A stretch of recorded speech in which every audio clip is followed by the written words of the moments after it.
Hello, good morning, good afternoon, good evening mga kababayan. Ito mga kababayan 'sa unang pagkakataon, 'di ba, sa unang pagkakataon, sumang-ayon, sumang-ayon si Attorney Pal ba 'to, Sal Panelo sa pagtatanong, sa the way na magtanong, sa klase ng pagtatanong ni Senator Risa Hontiveros kasi nga 'di ba nakadalawang strike na siya, kumbaga pinagsabihan siya ng presiding officer na maging maingat 'no, sa pagtatanong sa defense, sa prosecution, or sa prosecutors para daw para ba dapat ba sinasabi nilang idaan ba sa proseso.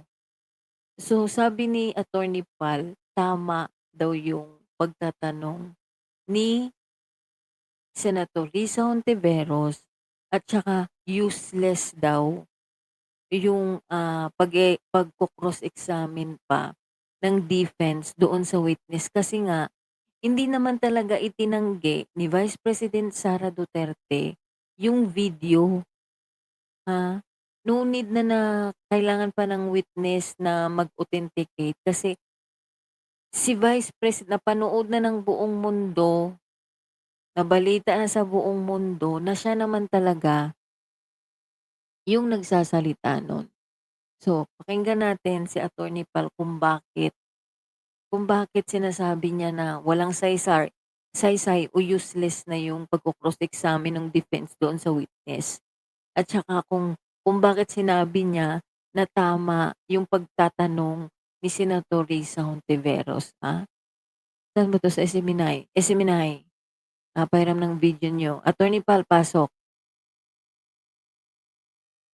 Witness, Attorney Sal. Unang-una, pag-usapan muna natin yung pinakita niyo diyang video na isang abogada ang nagsalita. Medyo nililang nga tayo nitong tong prosecution eh. Parang una, sinabi nila na yun ang haharap para magpresenta ng testigo. No? Akala natin, siya ang mag-handle ng presentasyon ng testigo. Yung pala, magsasalita lang doon. Sikapunan.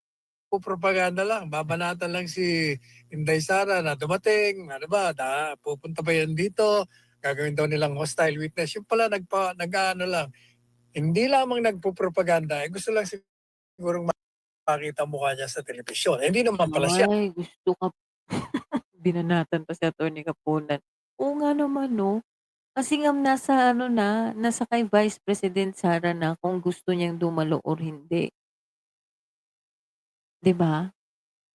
Maraming nagsasabi na optics daw yung ginawa ni Vice President Sara Duterte kasi maraming nagsasabi na natatakot siya na dumalo doon, kaya nagpakita siya.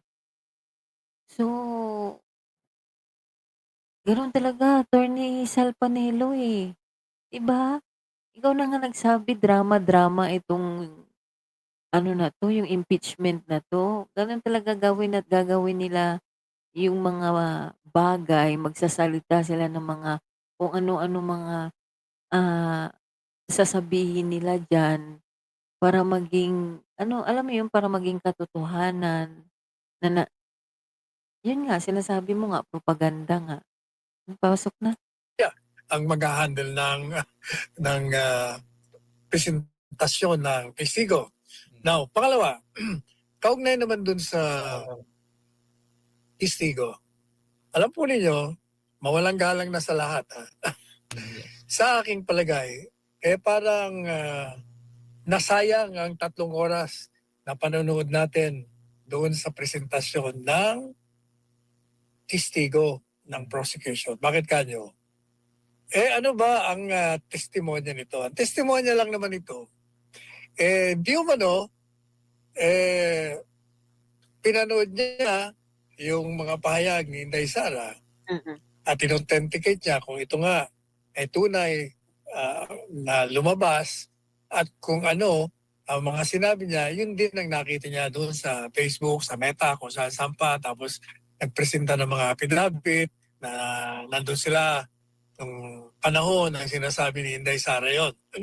Teka muna, bakit? Ang tanong ko, kini-question ba yung mga pahayag ni Inday Sara? Has the defense disputed that? Kinontra ba nila na walang ganon? Na hindi nagsalita si Inday Sara? Wala akong narinig na kinokontra nila yun. Ang sinasabi nila, pag gagamitin mo yan, kailangan yung context. Kaya nga gusto nila, hindi lang yun ang papakita mo sa screen, kung hindi lahat, kung yun yung mismong konferensya. Dahil kung papakita mo lang yung portion na nagagalit siya, iba ang magiging pananaw mo. O madalit sabi, bakit ka pa magpipresenta ng isang testigo na wala namang halaga? Anong makukuha mo? Hindi naman dinidispute. It's not disputed na Alam mo nagsalita yun din 'no, yun din yung sabi ni Attorney Libayan. Pareho sila ng, komento. Kasi sabi ni Attorney Libayan, bakit pa daw ma kailangan pang i-authenticate yung video, alam naman ng madla talaga, kumbaga napanood ng buong mundo na si Vice President Sara talaga yung nagsalita ng mga gano'n. Ang dapat na lang nila ipresenta diyan, 'di ba, tawag dito, yung kung impeachable ba talaga yung pagsabi or pagsalita ni Vice President Sara ng mga nasabi niya. Yun, doon sana sila pumasok. Kaso lang, yun nga sinasabi, madaming drama. Kumbaga pampahaba lang talaga ng oras, pagsasayang ng oras, pagsasayang ng pera ng taong bayan. si Inday Sara ng ganon. Imagine ninyo mga kababayan na itong witness na 'to, hindi natapos-tapos 2 araw na naging witness 'to. Para lang nag-witness siya diyan para lang sabihin na na-authenticate yung video, tapos na si Vice President Sara talaga yung nagsalita. Totoo naman sinasabi ni Attorney Salpanelo na hindi naman talaga kinokontra, siya naman talaga, 'di ba, yung nagsalita doon sa mga sa video na yun, 'di ba, sa nag-viral na video. Ang sinasabi ng depensa, at yun din ang sinasabi natin noon pa, na yung pahayag niya ay sagot lamang sa isang vlogger. Kailangan titingnan mo yung context. Kung baga, nagsusumbong siya sa bayan na merong mga nagpaplanong pumatay sa kanya at kung patayin siya, paghiganti niyo ako. Yun lang naman ang punto ron. So para sa akin, useless yung testigo ng prosecution. Because, number one, yung video, hindi naman dinidispute yun. Number two, yung presentasyon ng testigo will not prove anything. It will not prove that the Vice President committed the crime nor an impeachable offense. Kaya sa totoo lang, ngayon ang cross-examination, pero kung ako abogado, no cross-examination, useless para sa akin. Meron akong napansin nga pala kahapon. Yes, attorney. Kahapon, alam mo yan si Unti, Yes. maraming bagay yan na hindi kami nagkakasundo niyan. Talagin natin napupulaan yan. Pero kahapon, medyo hindi yata naintindihan yung punto de vista niya. Meron siyang sinasabi sa hukuman at sa prosecution na teka muna, nung ipipresenta na yung NBI, ang tanong ko, sabi niya, hindi niya naman naprobahan. Nagkontrata siya ng mamamatay tao. So ang tanong ko sa inyo, tinatanong ng Ontiveros, Oh, ito ba ay isang krimen yung ginawa niya, yung mga pagpapahayag niya? O ito'y mali lang impeachable. na asal? Ang sagot naman Ano ito, ba 'tong pakinggan nga natin kung ano yung tanong ni Senator Hontiveros.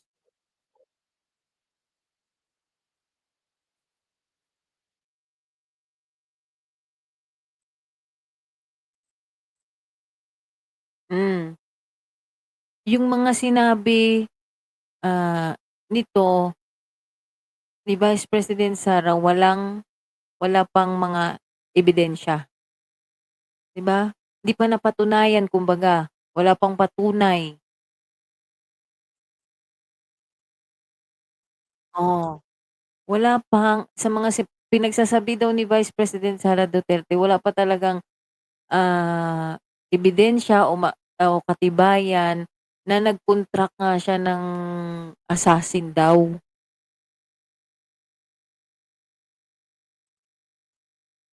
Oh, bakit?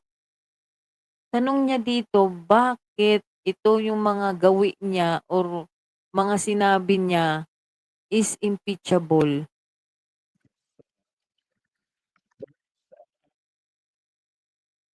Ayun yung tanong ni, tawag dito, ni Senator, Risa. So, sinasang-ayunan, tama tama daw yung pagtatanong ni Senator Risa Hontiveros, sabi ni Attorney Sal. Oh, bakit? Bakit po Attorney Sal, bakit sinabi mong tama yung pagtatanong ni Senator Risa Hontiveros? prosecution, nagtalumpati ron. Ang talumpati, madalit sabi, nagpropaganda. Kaya sinasabi ko nga kahapon kay Jason, akala ko nanonood ako ng impeachment trial. Yung pala, propaganda proceeding pala ito. Kasi ito namang presiding officer na si Escudero, wala nang ginawa ito kung hindi overrule ang objection at pumapayag Wait na lang, isang krimen yung ginawa niya, yung mga pagpapahayag niya.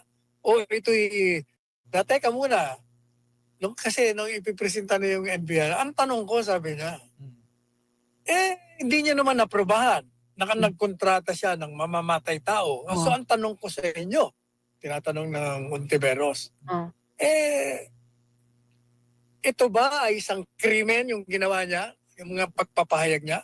O ito'y mali lang na asal?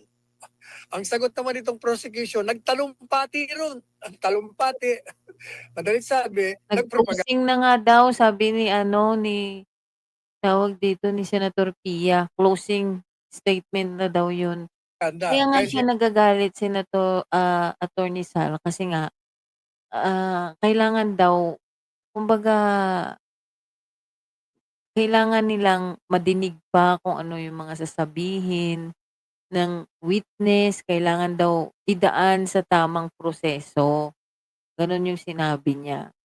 sinasabi ko nga kahapon kay Jason, akala ko nanonood ako ng impeachment trial. Yung pala, propaganda proceeding pala ito. Kasi ito namang presiding officer na si Escudero, wala nang ginawa ito kung hindi overrule ang objection at pumapayag sa propaganda ng kabila. Oh, kaya useless. Pero yung punto ni Ontiveros, sinasabi niya, teka muna, nagpipresenta ka ng testigo mo dyan. Ano bang saysay niyang presentasyon mo yan? Hindi, kasi sinasabi nyo na nagpanta siya at nagkontrata. Ay wala naman kayong ebidensya na nagkontrata nga ng assassin. So Hmm, anong saysay yung testigo mong yan? Yun ang mm. punto niya. Nakakala naman ng isang senador, akala niya naman, itong tanong nito ay parang laying the foundation para makapagsalita ng propaganda ng mga isa. Hindi, Mm. may punto si Ontiveros doon. Yun din ang sinasabi natin na bakit mo pa ipipresenta ang isang testigo na hindi naman nagpapatunay na merong ginawang krimen itong si Inday Sara at hindi rin nagpapatunay na impeachable offense. Kaya So yung dapat 'no, dapat yung ginawa ng kung ang gusto ng prosecution, eh, mag-ano sila, sige tawag dito, magdala sila ng witness na kasi yun yung purpose ng witness na si Kalilong, eh, na inauthenticate niya yung video na walang pagdududa na si Vice President Sara talaga yung nagsalita. Pero kasi nga hindi naman na dini-dispute na nga, 'di ba? Hindi naman na kinokontra talagang si Vice President Sara Duterte hindi naman nila dini-deny na siya yung nagsalita doon. 'Di ba sa madaling salita gusto ni Attorney Sal Panelo pabilisin yung proseso, 'di ba? Tama nga naman nagsayang nga lang naman talaga sila ng oras. Bakit niyo pa kailangang patunayan na si Vice President Sara Duterte hindi naman dini-deny ni Vice President Sara Duterte na siya yung salita. Ang dapat niyong patunayan kung impeachable ba talaga yung mga sinabi niya, gano'n dapat. Okey. Useless. Mm. Sana hindi na mag-cross-examine ng depensa kasi ano ano may cross-examine mo doon? Hindi naman nila dinidispute na talagang merong press conference. Hmm. Hindi naman nila dinidispute na sinabi ni Inday Sara yon. Ang sinasabi lang nila, o sige, nagsalita siya ng gano'n, pero pakinggan niyo kung bakit niya ginawa yon. At yung ginawa niya, yun ay kasama yun sa kalayaan ng pagpapayag at walang krimen doon. Yun ang punto de vista ng depensa na tama naman. Ayan. At, well, Attorney Sal, sa iba pang, balita kaugnay diyan ay, Hanggang diyan na tayo 'no, hanggang sa ibang balita na si ano, si Sir. So, maraming salamat Ese Minaya. So, kung sa tingin ni ano, tawag dito, tama yung pagtatanong ni Senator Risa Hontiveros, para nga siguro nga para mapadali kasi nga useless naman na talaga pala. Kahit si Senator Bam Aquino 'no, grabe yung sinabi niya din na kumbaga straight to the point na wala wala na sanang madaming drama-drama pa. Kasi nga meron pang tawag dito, meron pa yung sinabi nung si Attorney Liguta na, si Attorney Sison daw nag-ano, nag-walk out, 'di ba? Sa haba-haba ng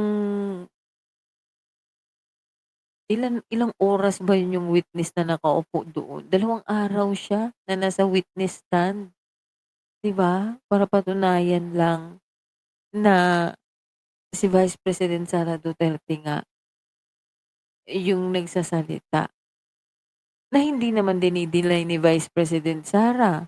Siya naman talaga yung nagsasalita doon, alam ng buong mundo na siya yun.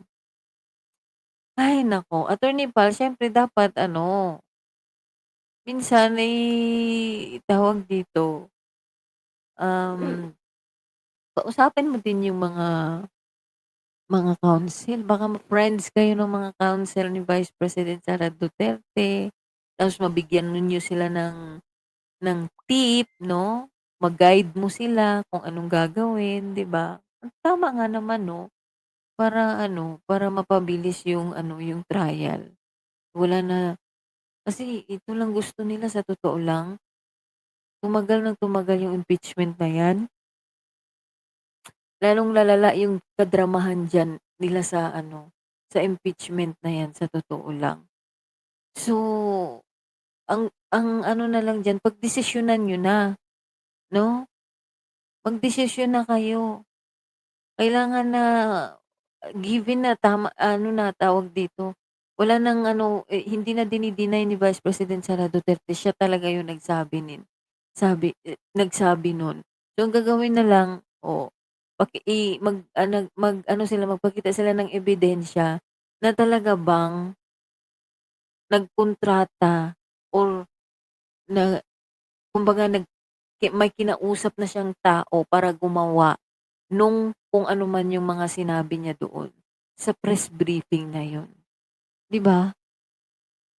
Ay, so ayan mga kababayan, maraming maraming maraming salamat 'no. Ano yung komento niyo dito na alam mo first time ko na narinig sa kakapapanood ko dito sa mga pulitika na 'to na sumang-ayon si Attorney Sal Panelo kay Senator Risa Hontiveros na tawag dito, tama yung klase ng pagtatanong ni ni Senator Risa at, kumbaga tinabla ni sino 'to, ni Senator Pia Cayetano at saka ni Presiding Officer Chis Escudero. Pero siya tama, kasi nga para straight to the point, tapos move on.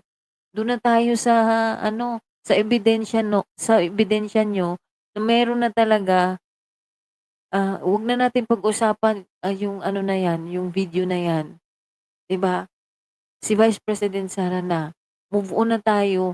Ipakita niyo sa amin nung mga prosecution yung ebidensya niyo na meron nga talagang kinausap si Vice President Sara Duterte na tao.